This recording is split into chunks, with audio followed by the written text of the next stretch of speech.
Alright, verse Trend 256 gwesebo banya batulaba josinzira okubango to watching. Please kindly request you to subscribe, tap the notification bell, and of course share the video to each and every person. Njagala gwa tulaba otwale obudde owulirize bino tukomewo eno verse Trend. Nakuwedde muwulirize bulungi nnyo. Muwulirize bulungi nnyo. Nze byange mbyogera kate ng'omusezi agule siyani kamale okwambulira abasajja bano n'ensi etegere bulungi nnyo. Alright. Today is 12th of January 2025. We are remaining with few days to cast our votes, to choose our leaders, more especially the president. But as we speak right now, we are dealing with the goons and mafias and occupiers who came to occupy our country, who have left nothing to tell Ugandans apart from using force, which force is evidently Museveni here, Museveni himself and his family. They have staged killers all over the country, but more especially in Uganda, Busoga and the West Nile, whereby they are willing to kill. But here is the plans they are going to implement unless they stop their plans. But these are the plans as they plan today onwards. So, Museveni never know. Mr. President, uliza information ino mujuli bulungi bana Uganda mwenna. Wotwogerere sawa zino wenjogerera Museveni ayise ba minister bonna, ba minister abakulu n'abato bali mu state house bali mu kuteesa kiki bagenda okuzzaako kye batamanyi. Bali mu kuteesa kye bagenda okuzzaako kye batamanyi. Wabula kyatamanyi nti fe tumutambulirako. Kiki ekiriwo? 1. Nyandi Yosoferi ne banne bonna bastaginze ba M23. Bastaginze ba M23 abayekera ba M23. Ngabayekera bano abatugumbuzi bano babambazizza engoye ez'amagye ga Uganda. Alabambadde za jati, alabambadde engoye ez'amagye ga SFC n'ez'amagye ga UPDF. Kino kye bagenda okukola ensi egenda kwewuunya. Museveni ne banne basazeewo nti bagenda terrorizing abantu b'Omuganda, Busoga ne West Nile nga bagenda kweyambisa M23. Naye nga kye bagenda okukozesa ng'akanyeebwa to terrorize people, bagenda kweyambisa ba ghetto youths. Nga ba ghetto youths bino bagenda kufuuka collateral damage. Bagenda kufuuka collateral damage. Oba abantu bagenda okweyambisibwa mu kwagala okusiba omusango ku national platform n'abakulembeze baayo mu bikolwa byengenda okubategeeza essaawa zino byebiriwa. Museveni ayingizza aba M23 abali bayita ku boda ez'enjawulo okuli n'Entebbe. Nga batuuka ku kisaawe Entebbe bambaza tebakola na check-in. Baana gye babayisa ne babawa uniform ne bayingira. Bano bagenda kujja okukola omulimu gwabwe okulonda nga kwaggwa bwe kuti. Nga kino bakikoze mbu bagezeeko kusangula kye bayita protest vote. Ne protest vote ogifuula ekivve kitya. Wotwongerera Museveni ne banne baaguze dda amajambiya. Baaguze dda amajambiya. Nga amajambiya gano ge baaguze bagenda gakwasa abasajja ba M23. Era mu gakwasa abasajja ba M23 bagenda gawa aba M23 bagawe n'aba ghetto structures. Era babateeke mu uniform za NRM. This time arabagenda babateeka mu uniform za NRM. Bastaging n'abala nga bali mu uniform za National Unity Platform. Nga baagala ku blackmailing na ku damaging program za protest vote mu Uganda. Bagenda kikola batya. Already, ebintu bino biri well staged and organized. TV nga Natasha Broadcasting Service eya Kalisa balonze dda team egenda okurecordinga videos zino. Bukedde TV balonze dda abakozi bagenda okurecordinga videos zino. UBC balonze dda abakozi abagenda okurecordinga videos zino. Ne team endala zigenda okubeera nga ziri state funded okugenda okuba nga barecordinga videos zino. N'ebikolobero M23 egenda okukola biteeke ku national platform nga baliriziga video okulaga nti abadde babanja obululu aba protest vote bakoze ebikolobero by'okutta abavubuka aba ghetto structures n'okutta abanansi saako n'okwokya business zaabwe okusingira ddala mu Buganda, mu Busoga ne West Nile. nenga kino ate bo bennyini aba M23 oluvannyuma bagenda kwefuulira abaana bano bewadde amajambiya buli kimu babatemeteme bakwate video bagambe nti abatemyetemye ba national platform eryange mbuyogera kate ng'omusezi agula essiyani obujulizi wano mba nabwo obujulizi wano mba nabwo ndoza kansoke mbaterene mabega musoke mulabe buli kimu bakitegese dda buli kimu bakitegese dda kyo mukiraba ezo jambiya n'obusaale mubula bulungi nnyo ezo jambiya n'obusaale ne uniform za national platform muzira bulungi nnyo enjeru obusaale mubula bulungi nnyo kati zino jambiya ziri ma box ozira bulungi nnyo ozira bulungi nnyo njala kuwa footage nga bwemula buli side katandise bano ngenda babamba olujanzi bano tosibalwamu obona busaale gano majambiya ngengoye uniform za national platform zonna zizo ziko na kifaananyi kya president bano ngenda babambule bantu tebamalira budde bano mbeesobolera mubira bulungi bano mbeesobolera bino bakoze okufuna engoye za national platform ez'enkyukakyuka ne bazisitaginga nga bagenda zikozesa mu big ghetto structures byabwe n'aba M23 to terrorize people baleke bagambe nti ba national platform bakikoze bano mbeesobolera mubaleke bano mbeesobolera bano nabagamba buli omu tubayinamu omuntu asobola okutuwa information buli omu bano mbeesobolera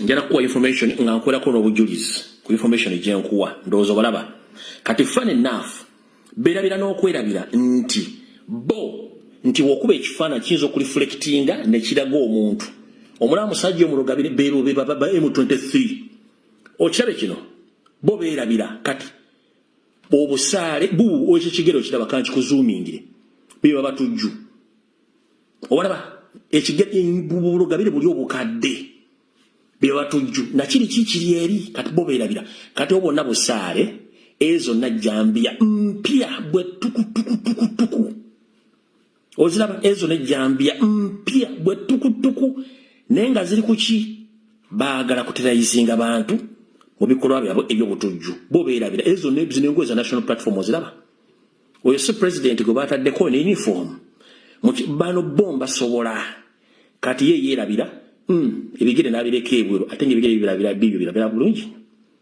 bano bo mbeesobolera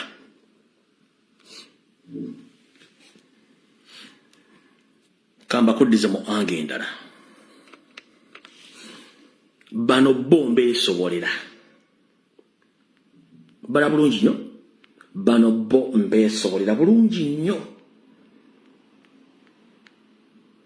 obala bulungi nnyo mbeesobolera laba ekigere nga bwe kifaanana bano bonna batujju obala bulungi nnyo bano mbeesobolera bano mu mbeera zonna bano mbeesobolera tuzenga muzira za national platform n'ebifaananyi bya president balina obusaale baaguze amajambiya buli kimu baagala kikola bakiteeke ku national platform kati wulira abo mbeesobolera tebamalira budde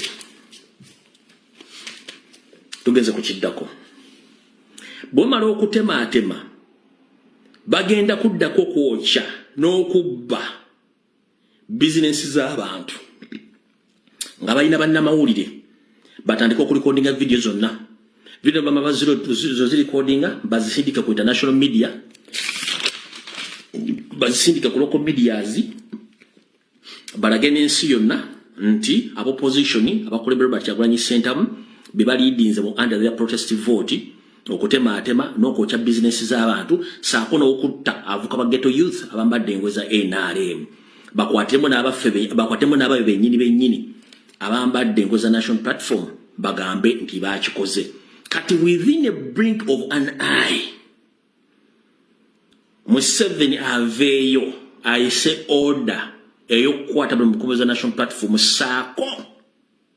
saako n'okulagira shoot and kill ewagiyita dikuli ayise dikuli eyokukwata buli mukulembeze national platform n'okulagira shoot and kill then balyoke bayingire beekole ekyajabu eyo order jagiyisa ng'amaze okukola ekintu ekyo kati bano ba M23 babadde bayingira eggwanga bayita Entebbe nga tebacheckinga in balina gye bayisa nga ne passport balina za Burundi abalala balina za Rwanda abalala balina za Congo nga bayingira mu ggwanga era bonna bagenda kubeera armed nga bwe kyetaagisa okuba wane baagala okukwatira pulezidenti era mwawulirako information obaga nti after voting bagenda mukwata nga bateeseteese ono vulugu waabwe kati n'ekirala bwena bannayuganda njala mbere bakibuuka ng'obudde bukyali emmotoka yonna ey'amajejola mu kibuga ng'eto yeetoola tetekutiisatiisa genda okola emirimu gyo lwaki tolina g'ogenda kulwana mu gyasi obuyinza bw'ogenda kulonda Museveni kankutegeeze nga sinnagenda mu maaso n'ebyo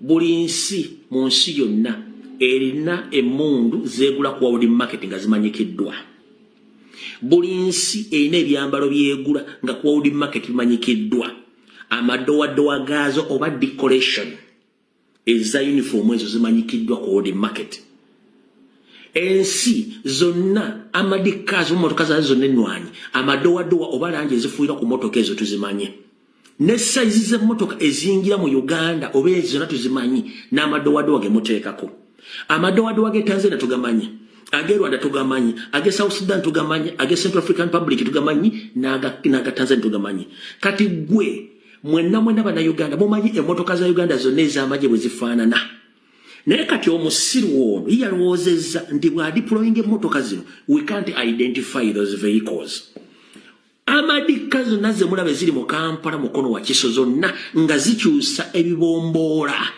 ebitali byaffe ezo emmotoka zaavudde Kenya endala zaavudde Rwanda endala zaavudde South Sudan kubanga ffe tetulina amadikazi ziryawo zisukkana mu 20 teziriiwo era zonna amadikazi mulabye olw'ensonga ffe amadikazi zaffe zetulina mpanvu zaagala okwenkana mu biremmotoka bya poliisi bikubatiya gaasi wabula ye kiyataasose kutegeera nti ffe tusobola okumanya nti short chases amadi vehicles zonna mu Uganda tezigula Uganda tegula short chases amadi vehicles bwe ngamba short chases z'emmotoka ennyimpiivu eziringa bihama mu bumpi kati yabadde alowooza mu bwongo bwe nti tutusobola ku identifying abantu bano kubanga yabawadde uniform eza Uganda eza jati neza SFC neerabira nti tusobola ku identifying decorations oba colors ez'emmotoka ezo ziyayingiza mu Uganda nga zivudde mu nsi endala n'atamanya tusobola ku identifying size z'emmotoka eziri mu Uganda n'ezivudde mu Uganda tegula mmotoka za short chases mmotoka ennyimpiirivu zino zibifudula ezo n'emmotoka ngwira ne rangi eziriko zonna si za Uganda bwe mba mwakyetegereza njagala abaddali mu Kampala mukono wa Kiso Ntebbe ngalaba diplomat Museveni gyakoze ng'emmotoka ezo zirabako ng'omanyi nti kale za Uganda wano sinzenzeka saagala ogenda Lumbuye yayogera nnyo kyamanyi no simanyi nnyo kyemmanyiko kyenkozeko investigations kyendeta n'enkuwa mbawadde eddakiika emu nga muli mu comment section ddala bali ku ground mumbuulire emmotoka langi ze mbadde mulaba ne size mulaba za Uganda mwali muzalyeko kubanga langi za Uganda tuzimanyi then ndyoke ngende mu maaso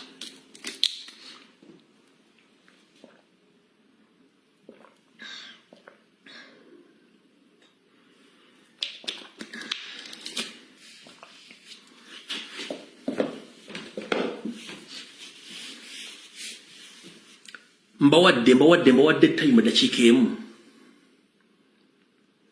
mbawadde dakiika emu bano tibalimu nga ntunuka yabadde aluza nti bw'alaalita emmotoka nga zirina different colors tutye nnyo nga tamanyi titumanyi emmotoka za Uganda ziba importing ez'amagye size yazo ebibombola byazo oba design bwe zifaanana abasirikale nti tulina recordings zonna zonna twazisindise dda mu international community videos bazirina bazinze zirikwaki ziririzinga one njagala kubaza ba comedy mwe n'Abannayuganda abali mu Bungereza mwebalegenda ku BBC njagala mu comment section mu nteremu bogalo wa ba comedy mwe n'abali mu Bungereza abagenze ne bekalakasa for almost 4 hours impact yo kwekalakasa ku BBC mwagirabye nti BBC tandise okuwandika ku Museveni mwana impact y'Abannayuganda abadde bekalakasa Bungereza this week ne bekalakasa nga balumba BBC yatandise okuwandika ku Museveni ekyo tuyita demonstration buli demonstrating omuntu n'omwambula avaayo kati kitegeeza impact y'abasajja n'abakazi abagenzi okwekalakaasa yabadde successful wamazi mbakola ki mbasalutinze so tuzamutegedde bulungi nnyo impact ey'abantu abagenzi okwekalakasiza ku BBC yavuddemu amakulu mangi nnyo era BBC etandise okuwenga up ng'efulumya amawulire yabadde impact kati ekyemmotoka mumaze zikonfaminga langi tuyina ndala nnyo abasirikale mumaze bakonfaminga nakino kakibagambe wulira bulungi nnyo mu Uganda kiwulira bulungi nnyo kano kakodyo mu nsi ze nali ngenzeemu wano wendi ne Buyindi Buyindi bayingiza abasirikale nga balina obuwanvu bwe bumu mu Buyindi bayingiza abasirikale nga balina height bakiyita height bateekawo n'akati bapima measurement z'omuntu obuwa bayingiza abasirikale nga balina measurements zitya zezimu mu Uganda tekikola kati mu Uganda bw'oyawulira aba UPDF oba indigenous mu height the moment osanga embizi yonna nga size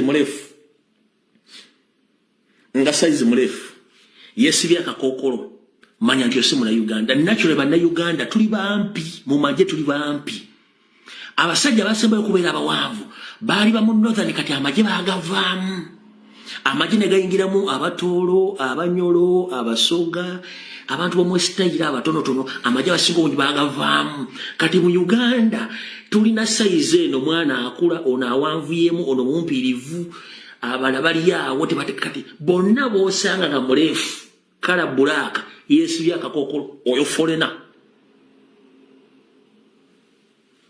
yenna gwosanga asibye akakokolo muleefu oyo forena ffe sayize ezaffe tuzimanyi bulungi nnyo mwenna kuno mukimanyi bulungi nnyo nti amagye mu nsi ezimu balina height kobakoma kuno toyingira amagye ga India nga toyina sayizi gye baagala nno naye mu Uganda mulimu kano bwe sayizi ziri awo tezitegereka ziringa mpali za mu 70 zikwatagana kati mu Uganda basirikale bwe batyo mugende mbone mu polisi bwe bati muli India police same height magye same height kati mu Uganda bali tebakwatagana balinga bano bampi bano bawanvu bwe bati kati gwosanga nga slim and surrender tall covering the face M23 Tanzania either Kenya oba Rwanda oba South Sudan ekyo mukitegeri jagadde obbaga mbere nga mmanyi bulungi nnyo kati moto kati mbako omuntu yena gomotya mumaze okwa identify fe twakoze dda comparison ne tukola profiling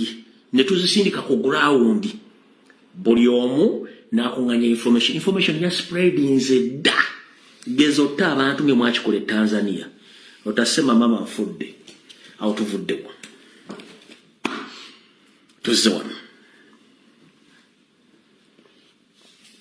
mbagaye buli nsi eyina unique colors oba design ez'ebibombora by'amagye kati ku armored vehicles zonna ezazze ez'emmotoka si zaffe ezimu zavudde Sudan ndazavudde Kenya ndazavudde Kuba zavudde Rwanda si za Uganda ekyo nzamwe mwakitegedde bulungi nnyo mazo kibanyonyola mukitegere bulungi nnyo awo tuvuddewo kati eyibadde security alert Mr. President jagala otegere bulungi nnyo bana basajja kibateeseteese so statement eno kanjiddemu 40-40 this message is directly goes to the international community, more especially the ambassadors of all international embassies situated in Uganda. I know you are watching me. I'm by names of Fred Kajibi Lumbuye, aka Chemical Ali on social media, more especially on Facebook and other platforms. I'm a political activist based here in Turkey, doing whatever it costs to liberate my country through peaceful means. And I've been advocating for peace for almost 8 years since I joined social media.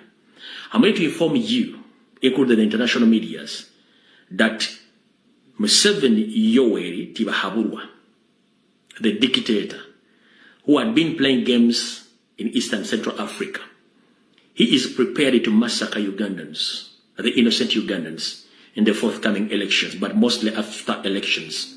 He had staged the M23 rebels who the M23 rebels whom himself he created and funded to operate in DRC Congo. But as we speak right now, he brought them back to help him in this coming election to terrorize and kill Ugandans with the help of ghetto structures, which ghetto structures are led by the one called Christopher Damolia and Major General Emma Kutesa, the one belongs to Museveni's family. These people, in conjunction with the M23 plus ghetto structures, they have been, they are very staged. They are goons or people in different locations, more especially in Kampala, Mukono, Wakiso, and Entebbe. Also parts of the country in eastern side and the western side of the country, whereby they are going to terrorize people. Then after killing people using machete or pangas, they will turn whatever they have done on innocent Ugandans to blackmail national platform, NOP, and our leader, Robert Kyagulanyi Ssentamu, that via our theme, that protest vote, that we started killing people, demanding for victory of 15th of the coming elections of 15th of January 2025. So they are purporting that they are going to do it before we. They are going to act before we, after elections, and they are going to terrorize people. Some they are going to be putting on yellow uniform for NRM, and the other group is going to the other group is going to dress in national platform attires, including t-shirts, ballets, overalls, and other sorts of items belong to national platform. So in that process, they've staged different groups to terrorize people to the extent that they are going to kill people, ban people's businesses, looting arcades, malls, shops, and they are going to be recording these videos, and those videos are going to be sent to mainstream medias in Kampala, mostly to UBC, the official Ugandan broadcasting TV, plus Bokende TV that is owned by New Vision, plus NBS TV, which is owned by Kim Kalisa, the state agent of Rwandan origin. All those people, they know the information and they know the mission. But unfortunately, as usual, for me, I come before anything happens and I expose the system. That's what they are trying to do, to blackmail national platform and our leader, Kyagulanyi Ssentamu. They discovered that we have already started our protesting vote by killing people. For us, we are less concerned about the old atrocities which are taking place in Kampala, Mukono, Wakiso, and the entire country. Because you have the whole history of Museveni, how he entered Uganda with his family, how he operated using his own colleagues, the 24 men, and other people who entered later from Tanzania, who utilized the Ugandans. Museveni has been brutalizing Ugandans since 1966, working in different regimes. And the same gentleman who has been brutalizing and utilizing Ugandans is the same gentleman in power right now who doesn't want to leave. So he is going to use his old labor tactics in these forthcoming elections because he doesn't want to leave power peacefully. But for us, we are not ready to engage in any scuffle with him. So whatever is going to happen during or after elections, we are less concerned about that. Those are Museveni's tricks since 1966 up to date. He creates his own problems and he immediately becomes the problem solver.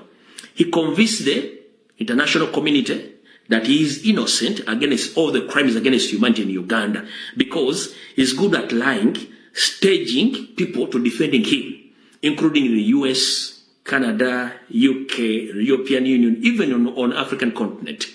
That's how he had been doing, using his ops agents to defend him. So exactly that is what is going to take place right now. He had already staged his people to defend him in this situation, whereby he's paying billions of money to foreigners, more especially, who are ready to defend Museveni because they are gaining in looting our nation. So be aware of that. With the national platform, with our President Robert Kyagulanyi Ssentamu, we condemn the crimes against humanity. We condemn violence because for us we preach peace. We are non-violent.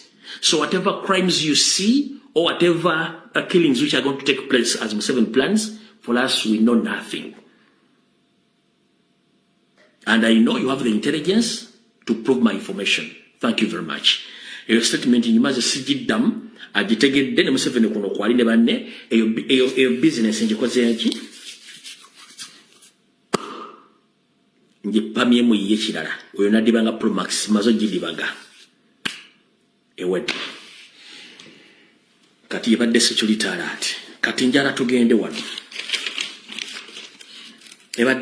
ebadde security alert kati njala tusoke tugende wano bwe tuva wano then tuleka tugende ku information endala kati buliriza Simon Mugenyi byabakama jangu wano malo kwambula ensi etegeere banyabo ne basebo Mr. Robert Kyagulanyi Ssentamu, His Excellency the President of Uganda ne bana Uganda mwenna amanya gege manyi nze Lumbuye Fred oba Chemical Ali naye mbadde mbagambanga since twatandika campaign zino nti Electoral Commission teina voters register abantu anga mulowooza nsaaga ekituufu kiri nti Electoral Commission teina voters register nze kennyini ndi kyakulabirako era nsobola okuwabira gavumenti nsobola okuwabira ekitongole ky'ebyokulonda mu Uganda nti kigenda kukola obufere obwenkunala era ebiva mu kulonda bigenda kukkirizibwa lwaki nabagamba ninga Kerezia ndi open nnyo sikweka byenkwatako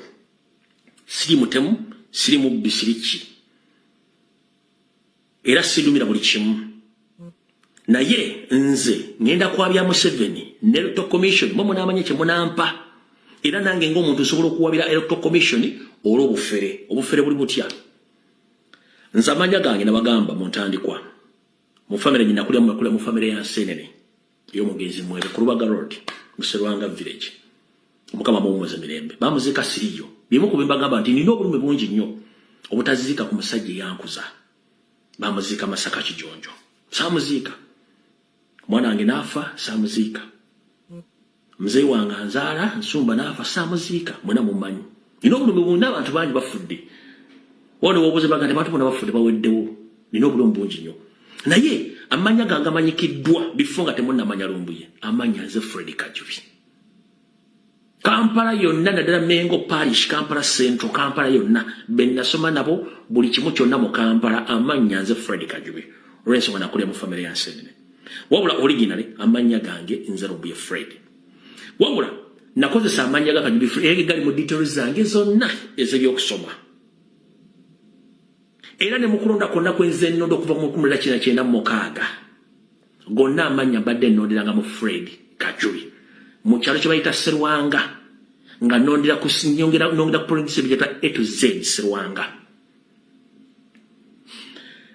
nava mu Uganda nenzija ne Butuluki mu 2013 netandika okukakala bijjanga lunga Kajubi Fred nenzira ku Kampala after 6-7 years nenziro nempumulamu wabula we navire Kampala okujja ennanga muntu tezaaliwo mwenna njagala munjuze abalina passport enkadde ziri okuva 2016 tewalindaga muntu 2016 okudde tewalindaga muntu so fena balina passport enkadde tetwalina ndaga muntu era passport wazifunanga bufunja tetinandaga muntu kati najja n'amanya ga Kajubi Fred nga sirina ndaga muntu nenzijana bwenzirayo nga time ningano kankyusa amanya ga mbere ku reso ngati service ngozo tambula kukyusa passport noga kankyusa amanya nakyusa amanya nenzira kumanya gange original ddala aga Lumbuye Fred bwe nakola amanya ga Lumbuye Fred nengenda kunira mu Kampala Central nendigestalinga nenira mu manya ga Fred Lumbuye nennindaga muntu okumala emyezi 8 neegaana nenninya nenkomawo Butuluki nenga ne passport gye nakomerako yali ya Lumbuye Fred bino nze ndi open sina kyenkweka manya ba iso bawandiika buli kitongole kina kiwandi ndi open ninga baluwa sekweka kuba sirimo temusirimu bisiriki nenkomawo nga nze Lumbuye Fred original manya gange nenyingira endaga muntu yange unfortunately abazira kisabagala enkyuka ne banga endaga muntu yafulumye ne baginsindikira nenjifuna ne bagisayininga nenjifuna nensirika ebizibu bine byatukomu abiraba but unfortunately mbadde nga nonda okuva mu 1996 nga nondera mumanya ga Fred Kajubi ompulya bulungi nnyo wabula unfortunately bwe naddayo nenkyusa amanya nenfuna passport nenfuna national identification nga nkifudde amanya ga Lumbuye Fred. Fun enough, Electoral Commission ngenda confirminga nti temulina register za kalulu ka 226. Lwaki? Mukimanyi nti ku polling station wenondera amanya gange agazze ge ga Lumbuye Fred ng'ate sigawandiisangako mu kulonda nagawandiisa nga ndafuna ndagamuntu.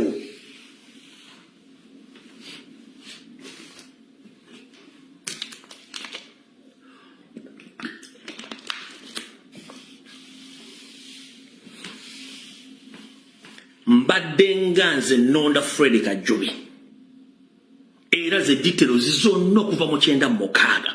How come namala okukozesa okuyingira mu NIRA system nga nze Fred Lumbuye akakonge kange kafulumye nga nze Fred Lumbuye ng'ate nalonda nga Fred Kajubi. Kitegeeza NIRA terina records zonna eza voters register eza kaluke tugendamu bakozesa data. Kati bwavudde ku recordinga ka video. Unfortunately, bw'otunira face yo limira face yo. Toli sorry. It's like you are another joker ali awo ayogera obwogezi. Mayi mwine ekizibu kimu. Mwetemanti bannayuganda kati baasoma. Akutunira face yo ng'oyogera n'atunuulira amaaso go ebikolwa byo ng'olinga anyuma ne boyfriend wo Karugire. Kaakano kaviri muyinza okugamba nimba. Kaakano muyinza okugamba nti nimba wuno. Njagala tutunira face nga sinakazanya nakazanya. Eyo face eri serious eyo. Totunva ku mimwa togeza no computer oyogera ku mimwa va ku mimwa tojogerako. Mwe muliko abantu kuliko kuna abantu abalina obwongo bucho toyogera ku mwagireke katuulira byayogera. Va ku mimwa tojogerako mugiveeko. Ulira. See, because Uganda is our only home. You can love and admire California or what, but that's somewhere else. So we need to work to make our home a place that we can live in, our children can live in, their children can live in. That's what patriotism is, I think. And for me, I think, and Pan-Africanism, love of Africa, love of one another. All right. You said that we should love one another. In the first place, your tribe, the Bahima tribe, the Bahima tribe, which your father belongs to and you also, you don't want to associate with other people, with other tribes. That's why you keep on marrying each other in different families of the same DNA. You don't associate with others. So you're talking about patriotism. When your father, he had forced millions of Ugandans to flee to exile, forcefully, the indigenous. You know what it means to be in exile. You and your mother, Janet, once you reside in Sweden, you know what it means to be in exile. But your father, he had forced many Ugandans to flee that country in exile. You understand? It is very easy to force your father to tell him, please let us leave people to be. Let them people decide their leader. But you recording yourself, yapping around in nonsense, without telling the truth to your father that enough is enough. Millions of Ugandans are dying in diaspora, desperately. They are depressed. They hope that the man who picked up guns in the 1980s thought that he's going to bring peace and to create a very easy peaceful means of changing power. But unfortunately, he's doing more than the previous leaders. You know nothing about the country. You grew up in Sweden. The 40 years of regime of your father has done more harms than the previous regimes. But you're on TV, talking in nonsense, talking about patriotism. Which patriotism? With the national platform and the entire country, or the entire Ugandans, they have practiced what we call the peaceful means of patriotism, to the extent that we resurrected the national flag. Which national flag your father instructed his forces to arrest, to kidnap, to beat up Ugandans who hold the national flag? Is that patriotism? The patriotism you know is when you teach people to love your father and to love NRM, not to love their country. Because your father had a mission with his colleagues to lead that country 100 years and to create 50 years to master dynasty plan, which included taking all Eastern and Central African countries into their hands. That is, the best was in Uganda, taking over Rwanda, taking over Congo, Tanzania, Kenya, Burundi, Sudan, South Sudan, taking over Central African Republic. That is your father's mentality. So if you have the same mentality of coming on TV or on social media, talking bullshit or nonsense without telling your father that there's enough, please don't dare ever come in public to talk about patriotism or talk about the unity in Uganda. Millions of Ugandans are suffering abroad. Millions are rotting in prisons. Millions were buried in mass graves. Other being tortured with other people are being tortured other people are being tortured by your brother Muhoozi Kainerugaba. There in Katabi military barracks, they scream day and night, being sodomized by your brother, being left by your brother, and your father or your uncle Salim Saleh is a chief mafia, land grabber, mafia killing innocent Ugandans to the extent that your uncle created underground prisons where we don't know that we are going to say again our comrades. You have instructed your father to release all political prisoners who were kidnapped in the previous election 2020. But those people are still in prisons. You come on social media, on mainstream media, yapping for unity and peace. You are a piece of shit. Olika tundu kabusa. Go preaching a peace, mo preaching a peace at dembe. Olika tundu kabusa.